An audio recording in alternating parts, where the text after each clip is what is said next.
Oke ya, karena udah ada satu testimoni jadi valid ya, bisa bantu masalah. Nah di sini kita hari ini mau ada topik tersendiri ya.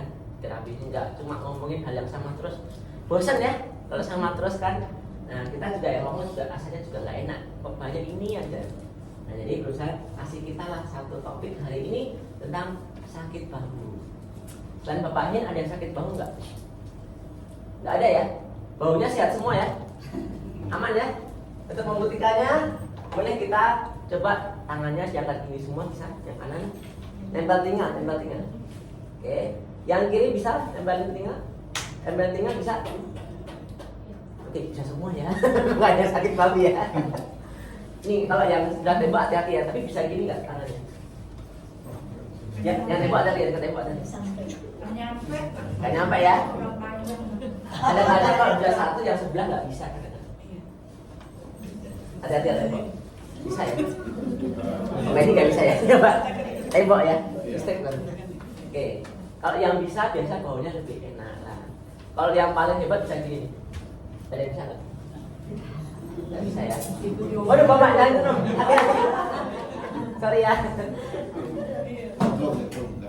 Iya Pak, pegangan belakangnya mati sendiri mesinnya. Nah, kita nah depan aman ya. Oke ya. Ini buat kita ngecek lah keadaan bahu kita tuh bagaimana, bagus atau enggak. Kadang-kadang kita nggak sadar kita punya masalah bahu. Karena apa? Macam-macam. Ada karena kerjaan, ada kerjanya kantoran ya, komputer terus. Ini kan diam terus ya. Kalau ini diam terus, lama-lama bisa kaku. Kalau saya dulu suka main komputer ya, pakai komputer, itu posisinya nggak bagus, jadi nggak pakai armrest. Pegang mouse nggak pakai armrest, jadi ngambang gini. Itu sininya bisa sakit banget. Bisa sampai seminggu nggak beres-beres, harus rekaman terus. Nah itu namanya mouse shoulder, banyak megang mouse. Ada yang gara-gara komputer juga jadi kaku, banyak. Ada jadi frozen shoulder juga ada, gara-gara gerakannya yang dilakukan tuh sama terus.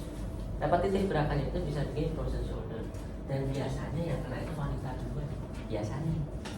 Entah kenapa ya. Oke, jadi ini sakit bahu.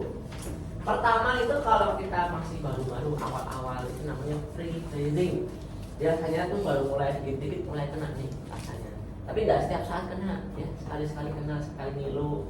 Nah tapi biasanya terjadi pada siang dan malam. Ya, entah kenapa siang dan malam aja rasanya. Atau bangun pagi dan malam biasanya. Itu sering terasa nih. Nah pertama, waktu ini kita masih biasa aja soalnya dong cuma sebentar. Bukan masalah yang berat lah, bodo amat lah. Nanti juga beres sendiri. Ternyata itu adalah indikasi kita punya masalah di bahu. Yang mungkin kita jarang peregangan, jarang olahraga ya, ini bisa bikin kaku karena kurang gerak. Makanya kalau orang kantoran, orang-orang bilang kalau ada waktu harus stretching, kaki, tangan semua harus stretching. Supaya apa? Supaya tidak ada kekakuan di otot. Bahaya.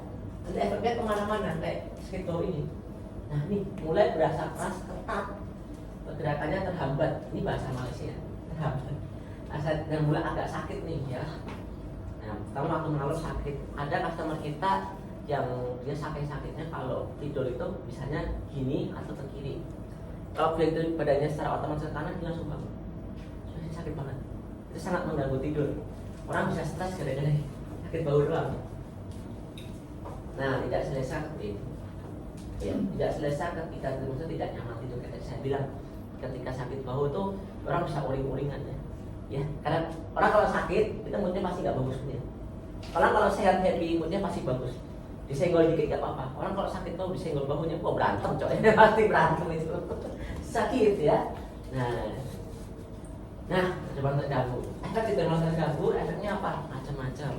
Yang mood jadi nggak bagus, fungsi organ turun, kita pagi-pagi lemas, letoy gitu kan. Nah inilah ya efeknya kalau bahu kita sakit. Nah terus masalah bau apa sih yang paling sering dialami sama orang?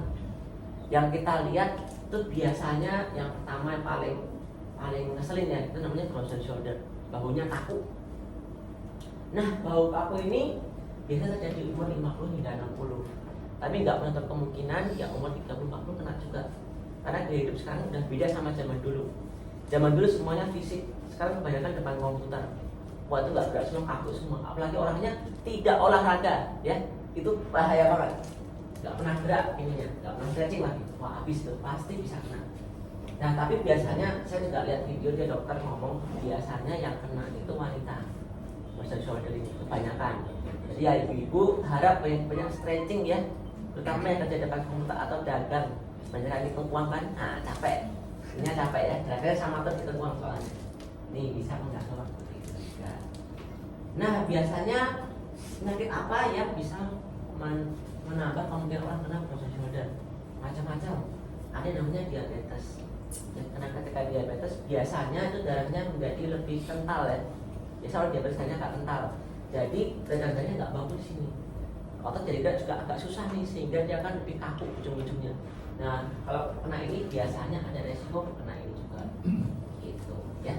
Yang kedua ada stroke. Ya kalau stroke kita udah tahu ya, kaku sebagian badan sebelah. Ya pasti dia akan susah gerak juga. Ketika susah gerak ujung-ujungnya kaku otot juga. Nah orang stroke biasanya juga susah untuk melakukan stretchingnya, ya bahaya. Nah ini ada pembuangan badan mungkin kalau habis kanker payudara dibuang mungkin ada seperti inilah. Nah penyakit jantung itu juga ada. Kalau kita info kita dari kita sih biasanya orang yang punya apa ya nyeri di dada kiri terus tangannya nggak bisa diangkat, itu tanda-tanda kita ada resiko gangguan jantung. Kalau orang bilang sih kalau kita punya penyakit jantung sebulan sebelum kumat itu tangannya nggak bisa diangkat, ininya nyeri sakit dada kiri sama keringat dingin. Jadi kalau masih bisa diangkat aman ya. Aman yang kiri yang bayar kanan ya, ada di tengah-tengah. Yang kiri diangkat masih aman. Kalau yang kanan nggak bisa diangkat, dada kanan sakit, itu gangguan empedu biasanya. Dada perut sakit ini nggak bisa diangkat, gangguan empedu biasanya. Kayak gitu. Ya. Penyakit Alzheimer sama kayak stroke susah, nggak bisa gerak banyak ya, jadi sama kaku, sama hipertiroid. Ini yang bisa bikin kita kaku. Jadi kalau udah kena ini ya susah loh sembuhnya, lama ini, bisa tahunan. Kita kalau kemarin saya mau ngeliatin konten orang dokter ya, biasanya kalau nggak diapa-apain itu bisa 5-6 tahun baru beres masalahnya. Makanya kita harus hati-hatilah jangan sampai kena motion shoulder. Jadi kalau ada agak kaku, kita stretching aja, diputer-puter gini boleh, ya kan? Atau ya mungkin bisa tangannya gini, gitu ya, gini bisa. Nah ini kan muter nih, ketarik kan? Nah boleh coba kayak gini, simpel aja, nggak sakit. Nah, ada yang kayak gini ditahan, turunnya gini, itu juga bisa. Nah supaya apa? Supaya ini gerak. Ya kalau nggak gerak kita nggak kaku, kalau nggak kaku nggak kena motion shoulder. Lesson ini kalau kena tahunan. Malas banget kalau tangan kayak gini. Kita ada customer juga yang kena ini terapi di sini udah mendingan cuma belum banyak ya. Soalnya agak lama masalah ini. Perempuan juga, jadi yang ibu harap banyak. Gitu. Nah, lalu yang kedua namanya cedera otot rotator cuff. Jadi di sini itu ada kayak otot, kayak tendon dan ligamen yang menyatukan tulang ini sama tulang ini. Jadi nyambung dia.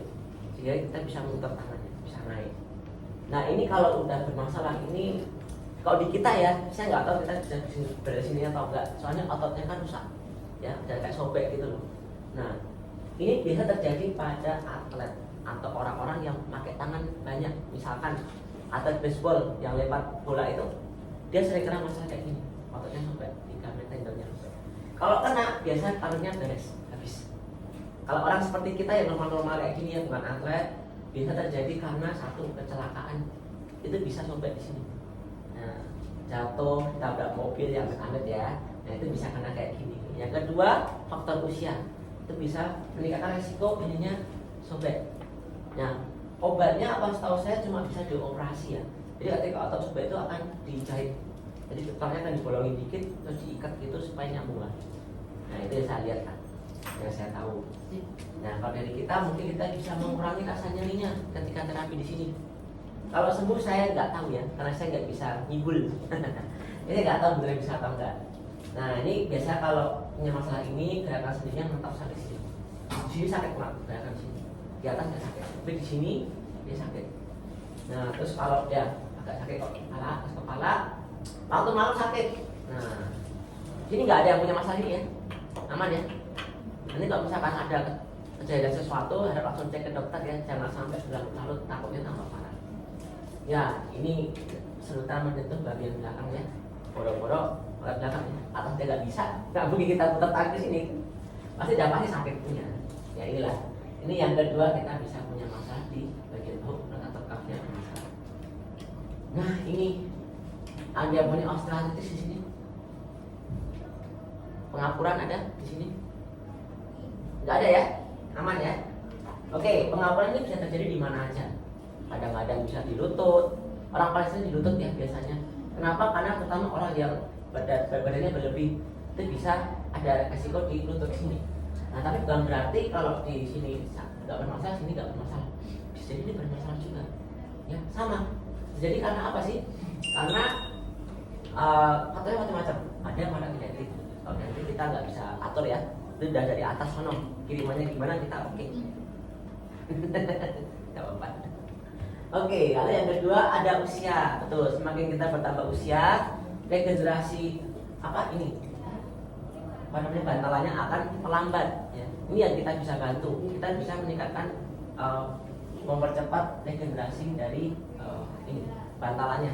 Kayak di lutut ada bantalannya, di sini juga ada bantalannya supaya tulang nggak ketemu tulang. Itu kita bisa bantu. Ya. Lalu ada jenis kelamin. Nah biasanya perempuan ini lebih gampang kena, ya lebih gampang kena. Kenapa? Karena perempuan ada yang namanya menopause satu. Yang kedua melahirkan anak. Ketika melahirkan anak kita tahu ya gizinya diambil anaknya semua ya. Jadi banyak tulangnya kropos, tulangnya bermasalah. Nah ini yang bisa kita gimana ya kalau mau menghindari ini. Selain terapi di sini kita kalau wanita, cowok juga boleh ya olahraga lah yang banyak. Tapi olahraganya jangan yang high impact ya. Jangan yang lari maraton gitu terus-terusan seminggu 2 kali, wah itu habis tuh lama-lama, nggak boleh. Jadi kita paling bagus adalah angkat beban. Kenapa angkat beban? Karena ketika kita bikin otot yang banyak, itu dia bisa membantu tulangnya supaya nggak capek. Karena kalau punya kayak masalah tulang di belakang ini, kalau dia nggak olahraga, nggak punya otot di belakang, hancur, susah. Kayak nonton di Gobusian dia bilang, dokternya bilang, coba Pak Dedi nggak olahraga, nggak angkat beban, tulangnya udah habis ya, udah lumpuh. Nah makanya kalau di atas umur 40 tahun itu dianjurkan untuk orang olahraga angkat beban ya, terutama wanita. Tapi biasanya wanita tuh nggak mau. Kenapa? Karena takut badannya gede kayak Adera ya. Nanti pakai dress gak cantik lagi.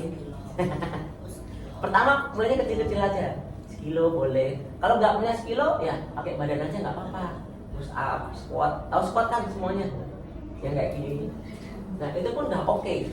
Sehari misalkan 20 ya kan, seminggu ke depan udah nggak capek 20, udah nggak sakit-sakit. Kalau habis squat tambah 40, squat lagi tambah jadi 100 ya, squat lagi tambah 4 galon aqua. Nah itu kalau bisa. Cuma kalau saya bilang sih kalau wanita ya mau seniat apapun paling mentok badannya kayak Cinta Luna lah. Apa siapa dah pun sama cowok ya. Siapa? Cinta Laura, sorry. Lupa saya. Dan sama nonton musik. Ya Cinta Laura tuh olahraganya kenceng, mantap segitu. Atau Pevita terus kalau olahraga terus, badannya mantap segitu aja. Enggak bakal jadi kayak Aderai. Kalau mau kayak Aderai, minumannya diganti jusnya, jus dada ayam sama nanas. Salah apa? Snacknya apa? Putih telur 30 biji. Kan nggak ada yang mau segitu. Makan nasi juga, nasi nggak banyak ya, nasi merah yang banyak. Kan nggak enak. Makanya nggak semua orang bisa sebesar itu. Cowok aja susah apalagi cewek karena hormon testosteronnya beda. Nah jadi kalau saya bilang kalau ada waktu yang 40 ke atas umur wanita supaya nggak ada masalah kayak gini-gini nih bahu apa macam-macam, kita olahraga angkat beban. Nggak perlu tambah badannya gede ya, tidak akan mungkin pernah terjadi. Tenang aja ya. Kalau dia ada usia gimana? Usia udah 50 tahun, saya nggak kuat kayaknya. Boleh, pasti ikut PT aja, pakai personal trainer. Karena personal trainer dia lebih ngerti ya. Kayak atlet tuh ada coachnya supaya apa? Dia enggak nganggur latihannya. Ada badannya merasa bisa tapi sebetulnya nggak boleh. Bisa cedera takutnya. Ketika cedera habis dia sama main lagi. Banyak orang kalau angkat beban sebaiknya kalau nggak pada pengalaman pakai personal trainer supaya menghindari cedera. Kalau cedera udah pasti sakit, libur 2 bulan 3 bulan akhirnya nggak jadi olahraga lagi. Dan badannya jadi sakit-sakitan. Seperti itu. Faktor makanan ada makanan Yang mana? Kita yang lagi terapi ini. Lagi terapi sih nggak ada ya. Nggak ada sih kita. Makan B2 atau apa ya? B2 saya juga makan. B1 saya nggak makan, B2 saya makan. Kita mah makan aja ya. Tapi kita tahu lah yang bagus yang mana, yang nggak bagus yang mana. Jangan, bukan berarti kita terapi, wah saya terapi kalau dari Jepang bagus, masalahnya terbantu banyak, saatnya makan es teh manis sama nasi padang 2 porsi. Enggak juga, enggak gitu. Normal aja makanya, dijaga juga. Kita terapi, jaga makan, semua efeknya berkali lipat. Nah kalau kita makannya ngawur ya mungkin ujungnya sama aja. Nah gitulah. Nah inilah, ada faktor-faktor lain seperti ada cedera itu bisa bikin bantalan kita habis tiba-tiba, bisa juga posisi tulang yang miring itu juga bisa bikin bantalan cepat habis. Sama, ini juga sama.